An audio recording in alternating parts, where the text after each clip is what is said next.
Hey there, everybody. Welcome in the kitchen with Tally Faye. I hope everybody had a good day today. It's been a beautiful day here in Iowa, Texas. We've had a good day, a productive day. I feel so much better after getting my rest. So, anyway, we've been definitely getting it in the kitchen. Buzz has been helping me. He's been doing a lot too. But when that garden starts coming in, like I say, you got to stay on it. You got to stay on it.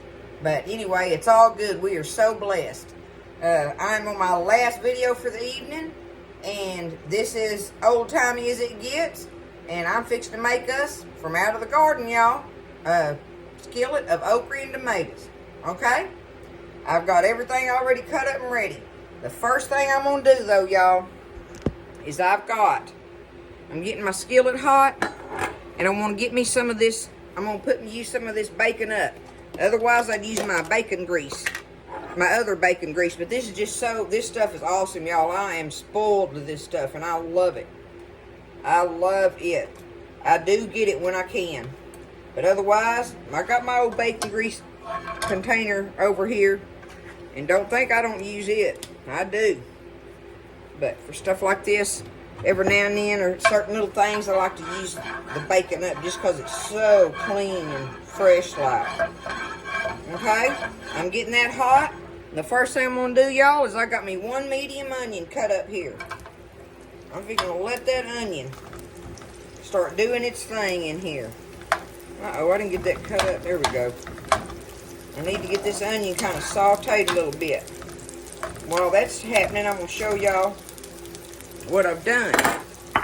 Okay, the first thing I did was get me some tomatoes, and I peeled them and sliced them up. Those are fresh tomatoes from the garden that I did. And listen, if you don't have fresh tomatoes, the stewed tomatoes work fine. They work fine, okay? But we're using the stuff from the garden because that's what we grow it for, right? And now, my okra. I've had my okra cut up and sitting in sweet milk. It's done soaked it all up. But I'm going to take this over here now, y'all. That setting it in that sweet milk helps it with that slime. So I'm going to take it over here, and I'm going to put it in a colander, and I'm going to rinse it real quick.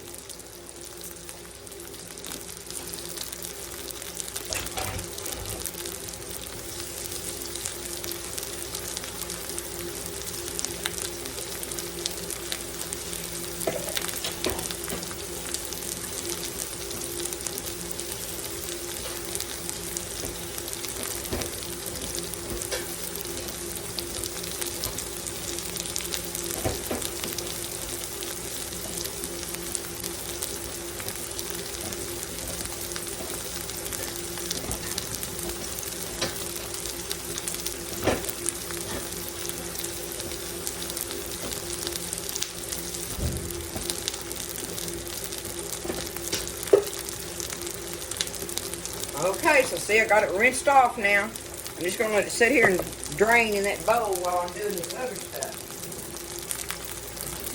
Y'all like okra and tomatoes?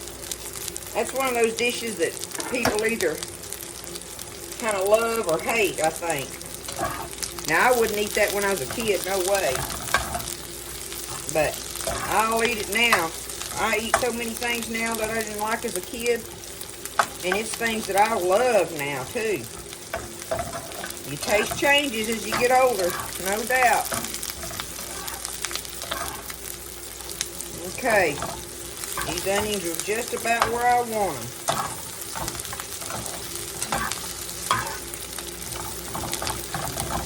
Because I'm fixing to dump my tomatoes in here now. Alright. There ain't no measuring on this. Like I say, I use a medium onion, and say you have a good can. See, there's more than that in here, obviously. So, 1 to 2 cans of your whole peeled tomatoes. And take them and kind of cut them up or whatever. I think the whole peeled ones are better than the diced ones, y'all. But don't think I wouldn't use some diced ones in a pinch if I had to. Alright. We've got that all stirred up now. We're going to season this up a little bit. And I'm only going to use one thing to season this with, y'all. Let me get it. I should have done had it out. But this is my New Orleans Cajun seasoning, and we love this stuff on here. If I don't have this, I'll use the man salt, that I call the man salt, the Tony Chachere's or whatever. But I love this stuff right here. You just use whatever seasoning you want. You can just use salt and pepper on here if you want to, right? But this makes it, beat it up a little bit. This just gives it a flavor that we just love, y'all. So that's up to you. You can, like I say, you can just go with the salt and pepper if you want to. Okay, there we go. Now I'm going to turn this down low. And I'm going to let these tomatoes and stuff sit here and just simmer for a little while. Look at that, y'all. Fresh out of the garden. The onions, the tomatoes, and the okra as well. So,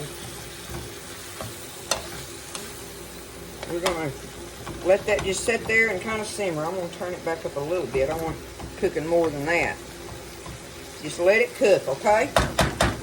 We'll put our okra in here in just a little while. Okay, I'm going to put me just a little smidgen, about like that, of some water in there, okay?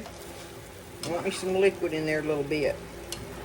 I've been letting this tomato and onion cook. They've been cooking for about 5 minutes maybe, okay? And that's going to be good enough right there. But I wanted to put me a little bit of liquid in there so you can see where it's got a little bit of liquid. You don't want it just dry, right? Now I'm fixing to take my okra, which I have cut up in here, y'all, probably about, I don't know, let me see. 1, 2, 3 handfuls there. 4. That's probably about 2.5 cups, something like that. You just put in there how much you want, right? And like I say, if you soak it in some sweet milk and whole milk for a little bit, it helps a whole lot with that slime. There's something in that milk that does something to it. Okay, now I'm going to get it stirred together,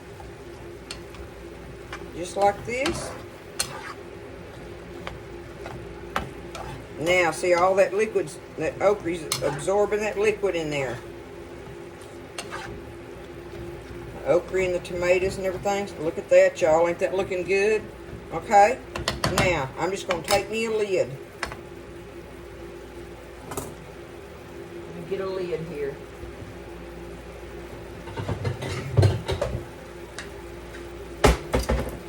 Take me a lid and just put over it. I'm going to turn my fire down real low,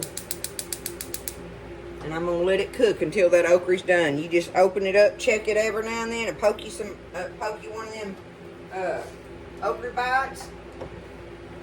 Poke you one of them okra bites with a fork or whatever, you know, and shoot, taste of it, you know. Don't be scared of it, trying to make it and stuff. You can make it. This stuff is good, y'all. I'm fixing to take that skitty squash out of there, but there's the pork chop. Oh, y'all can't even see it. I got the pork chops and dressing over here. And now, like I say, we're going to just let this sit here and simmer for just, I don't know, probably 10 minutes or something. It don't take okra long because you don't want it to cook apart. You want it to stay in the bite pieces, right? So, anyway, with it covered and simmering, it ought to be just right. We'll check it out here in a few. All right, so I've had it sitting there simmering for, I don't know, about 15 minutes probably. What you do is you watch the color change in your okra too. It'll be a much paler color. It won't be as bright, vivid green when it starts cooking. When you realize it's cooking, right? But that's been simmering, sitting there, y'all. That is done and ready. Look at all that goodness in there. I'm just gonna stir it around like that. Looky here, I'll take some up on this little saucer. Show y'all how awesome it looks for you okra and tomato lovers. like us. Look at that. I'm telling you, it's good. It is good stuff. And I'm going to get me a bite of it. I got a taste of that, y'all. Woo, smoking hot too, ain't it? Oh, with all that fresh tomato in there, look at that, y'all.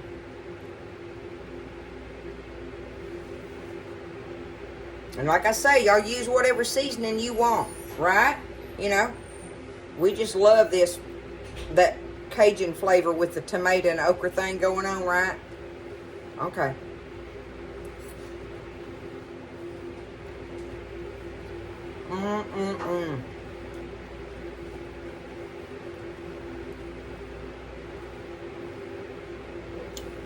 That's delicious, y'all. That is so good. That is so good. Y'all can make this. I'm telling you. You can make okra and tomatoes. And that was pretty simple, right? Or I think it was. You just got to get your vegetables prepared. And like I say, you know, if you don't want to do the fresh tomatoes with it, your whole peeled tomatoes from the can are perfect, okay? They're perfect for it. But there it is, y'all. There's our okra and tomatoes ready to eat. So, y'all get in here, give it a try. Don't be scared. Y'all take care of each other and have a great beginning to your new week. And everybody stay blessed, and I'll see you next time in the kitchen with Tally Faye.